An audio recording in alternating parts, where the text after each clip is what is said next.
Hello there, Leana here with another inspirational video from Firefly Soul Art.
Welcome, and I know there wasn't a video last weekend.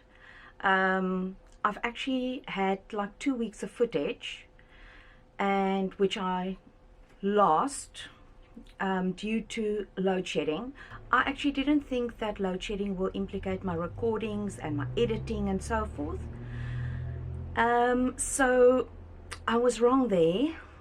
However, I am putting a short video together for you this weekend for Sunday morning, and I hope you've been seeing my inspirational posts on Instagram and Twitter and TikTok for the past 2 weeks. If you haven't, make sure to follow those channels of mine: Twitter, Instagram, TikTok, and then that you get your inspirational post for the day.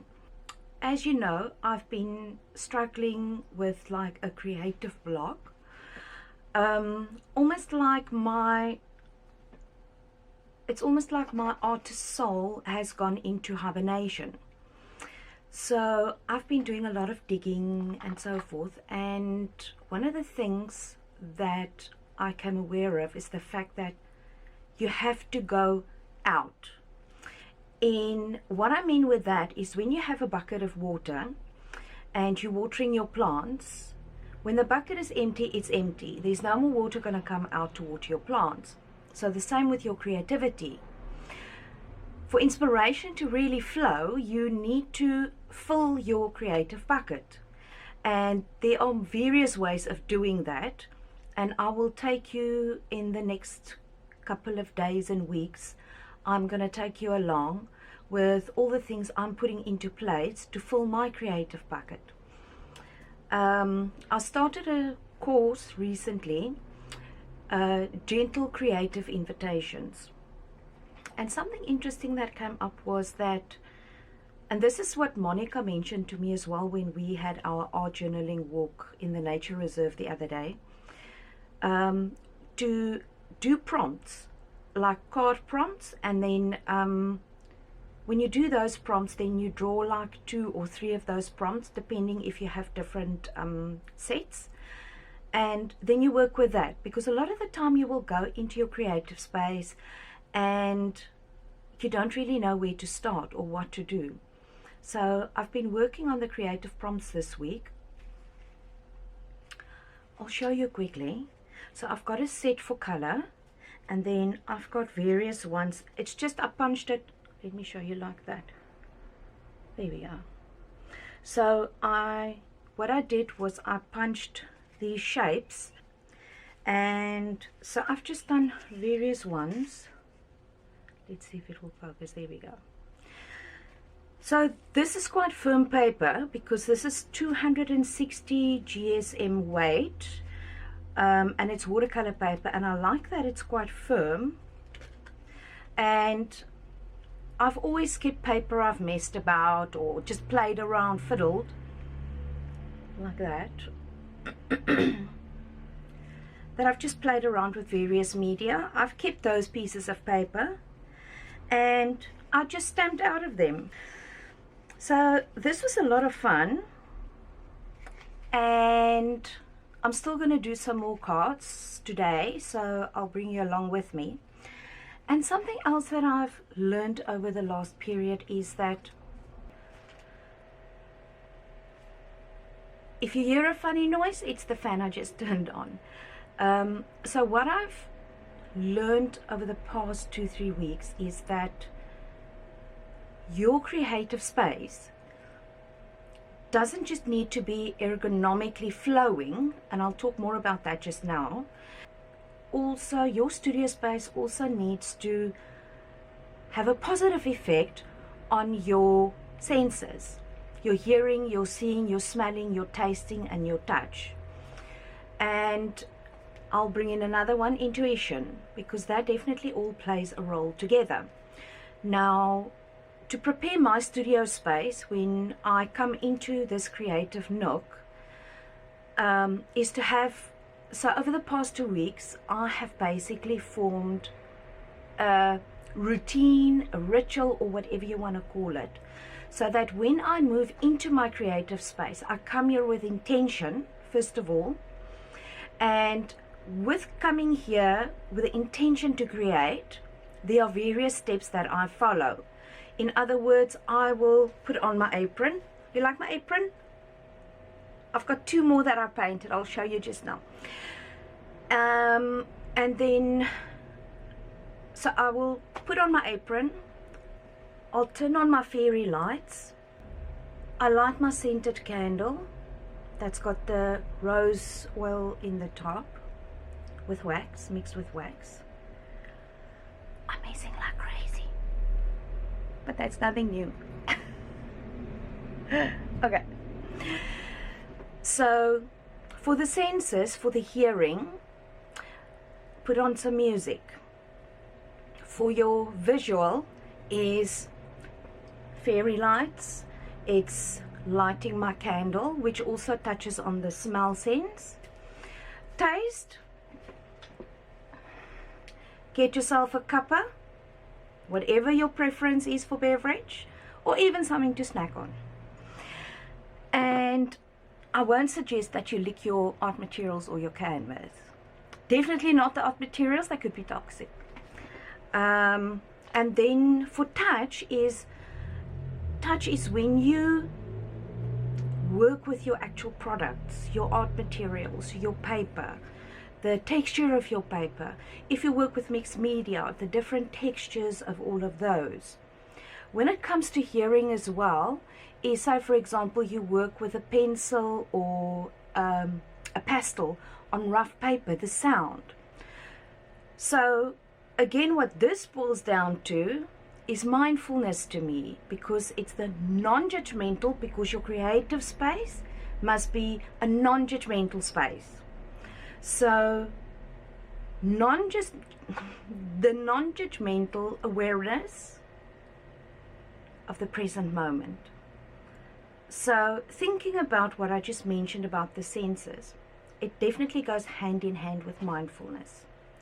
So your creative space is a space of mindfulness. It touches all the senses.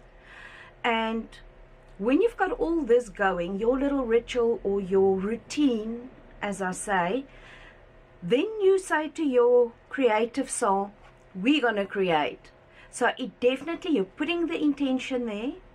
And something that I've also noticed is in the past, when I've struggled with creative blocks, I've never come into my creative space with intention. And setting the intention is one of the most important things you need to do. As I said, as the weeks go on, I will tell you more about the routine that I've sort of brought in for me to get that intention and the whole setup. Something I'd like to add as well is that everything in the world, in the universe, works in cycles. The moon sets, the moon comes up. The tide comes in, the tide goes out. Our seasons. Even as human beings, we have seasons. We're born, then we have the growing up stage, you get puberty, then you get adulthood. As we get older, especially for ladies, you get into menopause. So there's various cycles that affects all of us. Now, the same applies to creativity. We do have creative cycles.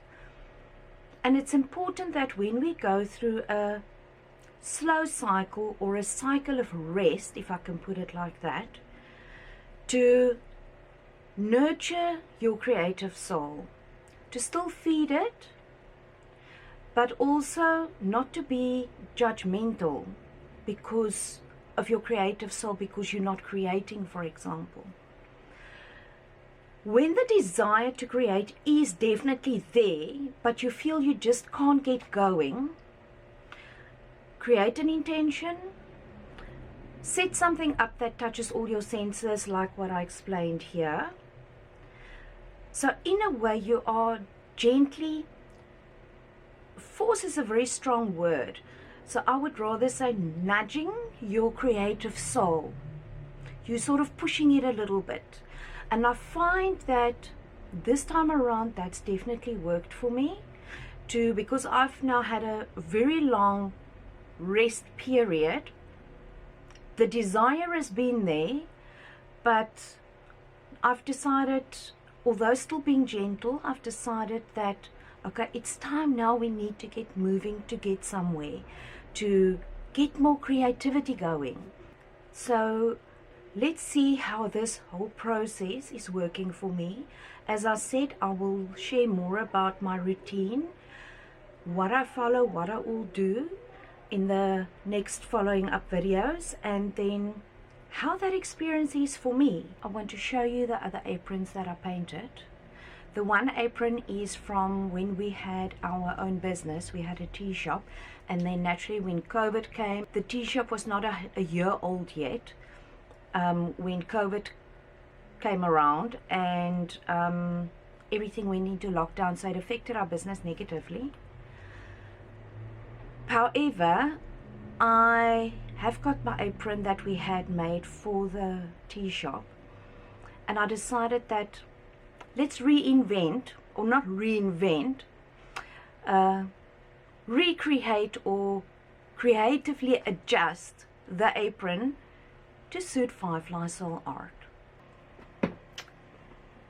So this is the one.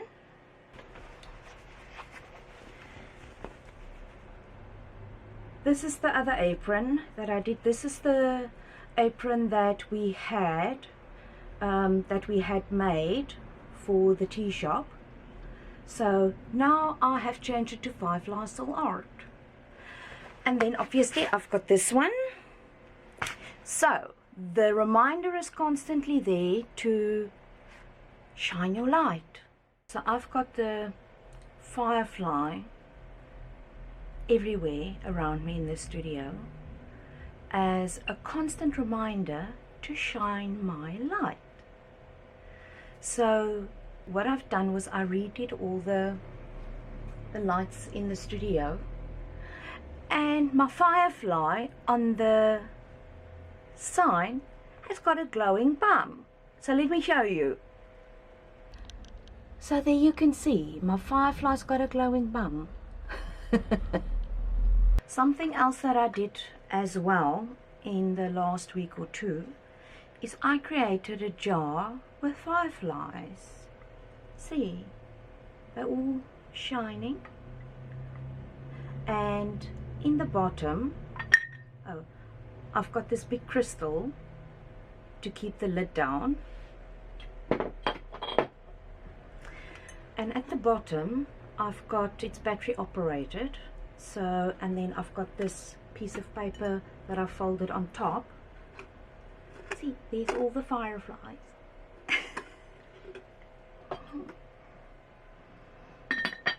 So I'll just have fictitious fireflies in my studio, and I'm the brightest one. Oh, there's something else I'd like to add before I turn my music on. In your creative space, no matter how big or how small it is, you need to be able to move. Even if you stand up behind the desk that you're working on and you do a little dance, or you are sitting facing a window, your desk is right up to the window, make sure you've got a little bit of space behind your chair just to be able to stretch out, to move your body, dance if you want. Movement is very important. We need to move to get the creativity flowing.